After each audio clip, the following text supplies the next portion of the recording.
था जहां चारों वर्ण के लोग रहते थे, अपने अपने धर्मों के अनुसार सत्कर्म में रहते थे लोग महाराज। उसी उत्तम नगर में एक बाबा रहते थे जिनका नाम था आत्मदेव। वह वेद शास्त्रों के ज्ञाता थे और उनको दूसरे सूर्य की उपाधि भी दी जाती थी महाराज। उतने ही तेजवान थे, तेजस्वी थे। वह शिक्षा देते थे और भिक्षा मांगकर अपनी परवरिश करते थे, जीवन यापन करते थे।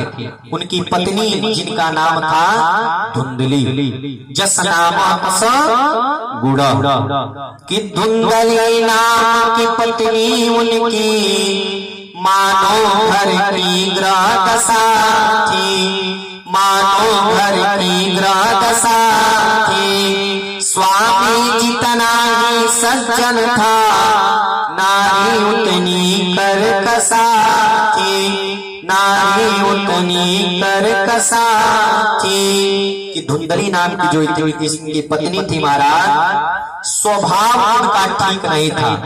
रूपवान तो थी लेकिन जो स्वभाव था उनका वह ठीक नहीं था।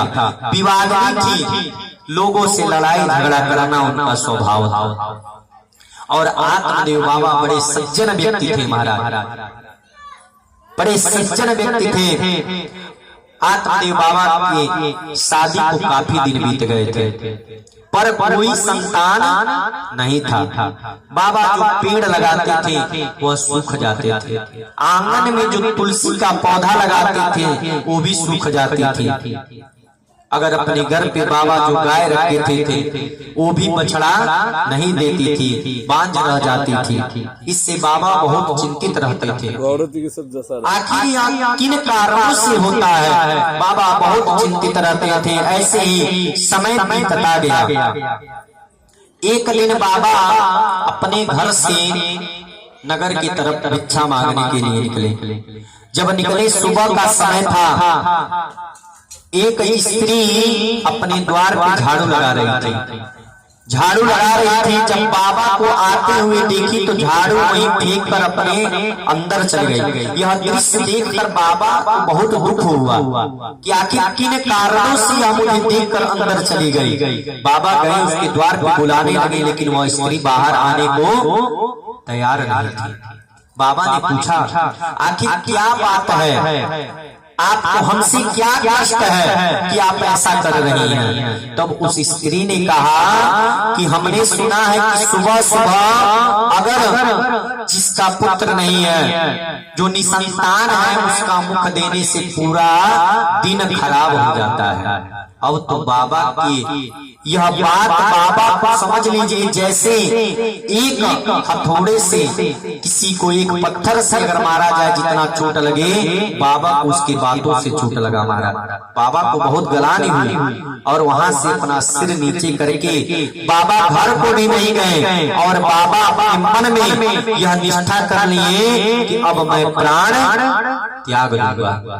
यह निष्ठा करके बाबा अब जंगल में चले गए। जंगल में गए क्योंकि बाबा बहुत सत्कर्म कर चुके थे, बहुत यज्ञ करा चुके थे, बहुत दान दे चुके थे महाराज। फिर भी उनका कोई उस दान का यज्ञ का प्रभाव नहीं पड़ा, क्योंकि दान की तीन गतियां होती हैं। दान की तीन गतियां होती हैं। पहला जो धन कमा रहे हैं उसमें से कुछ दान करें, दान करने के बाद जो बच रहा है उससे भोग करें, अपने जो भी इच्छाएं हैं उसकी पूर्ति करिए महाराज। अगर यह दोनों नहीं कर रहे हैं तो तीसरा अपने आप हो जाएगा, उस दान का नाश हो जाएगा। इसलिए धन की तीन गतियां हैं। बाबा ने बहुत दान किया, जब उसका फल नहीं हुआ बाबा चिंतित होकर आज अपने तन को त्यागने के लिए और मन में मरने का निष्ठा करके जंगल में गए और एक नदी के तट पर बैठकर यही सब बात सोच रहे थे कि आज मैं यह अपना शरीर त्याग दूंगा क्योंकि मेरे रहने से लोगों को कष्ट हो रहा है। तब तक वहां एक महात्मा का आगमन हुआ। महात्मा आए, देखे कि यह बाबा बहुत चिंतित हैं, तो पूछा क्या बात है, आप कौन हैं और इतने दुखी क्यों हैं महाराज? तो वह बाबा कहे कि मेरा नाम आत्मदेव है और मैं यहाँ आत्महत्या करने आया। महात्मा जी हंसने लगे, नाम तो आत्मदेव है और आए हैं आत्महत्या करने। बाबा हंसने लगे, कहे क्या बात है? तब आत्मदेव जी ने कहा, महाराज मेरे पास हर चीज है, धन है, संपत्ति है, हर चीज है, लेकिन बस एक ही चीज का मेरे मन में गलान है कि भगवान की कृपा से आज तक मुझे कोई संतान नहीं है महाराज। और मेरे द्वारा वृक्ष भी जो मैं लगाता हूँ वो भी सूख जाती है, मैं जो गौ का पालन करता हूँ अपने घर पे वो भी बांझ रह जाती है, बच्चा नहीं देती है महाराज। इसीलिए मैं इन सब चीजों को सोचकर विचार करके आज मैं अपना प्राण त्यागने इस वन में आया हूँ। महात्मा जी बोले, पंडित जी आप संतान के लिए इतने कष्ट से क्यों रो रहे हैं? क्या आज तक पुत्र से किसी ने सुख पाया है? बोले कि आज तक किसी ने अपने पुत्र से सुख पाया है? राजा सगर को 60,000 पुत्र थे महाराज, तो क्या उन्होंने सुख पाया? कहा महाराज 6 चीज जीवन भर जलाते रहते हैं। क्या?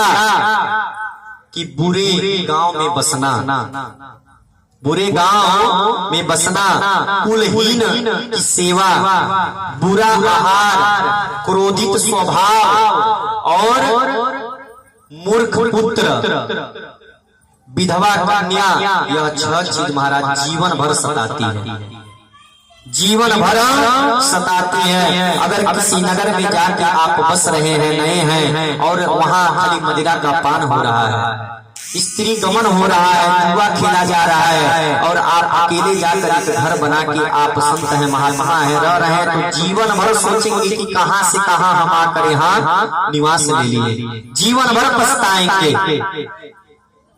कुलहीन होना, कुल में अगर आपकी कोई चिराग देने वाला नहीं है तब भी जीवन पछताते ही रह जाएंगे महाराज।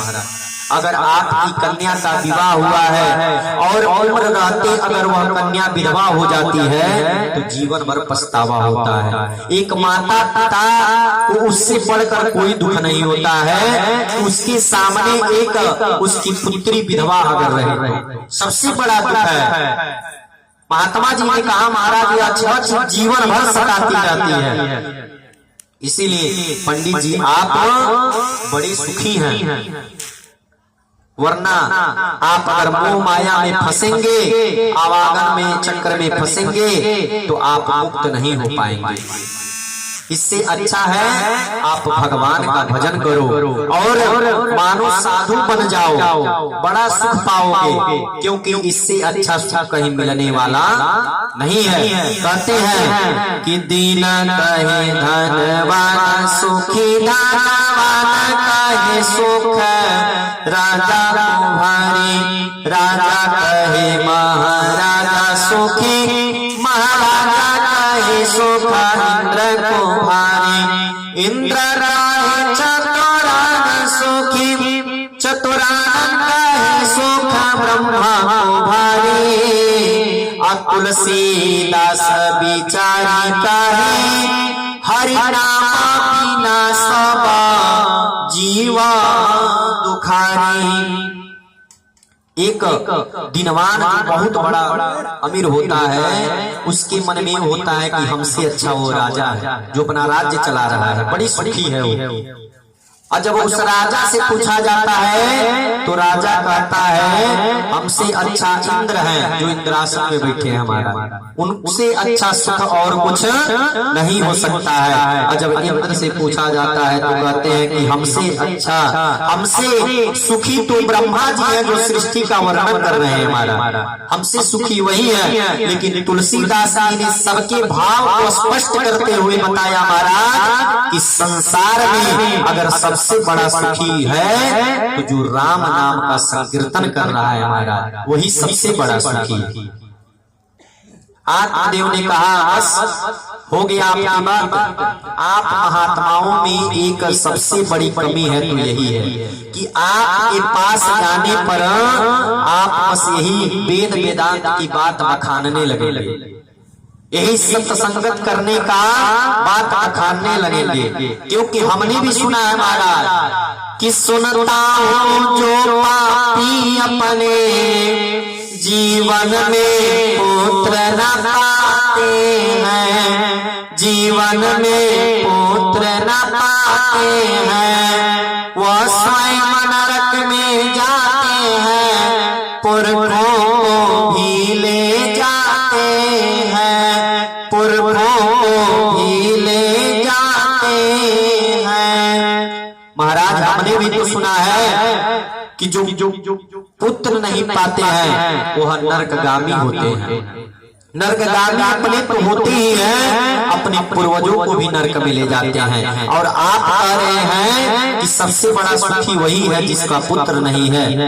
सत्संगत करो, साधु बनो। आप लोगों में सबसे बड़ा कमी यही है महाराज कि आप लोग वेद वेदांतों का ही लगते हैं बखान करने।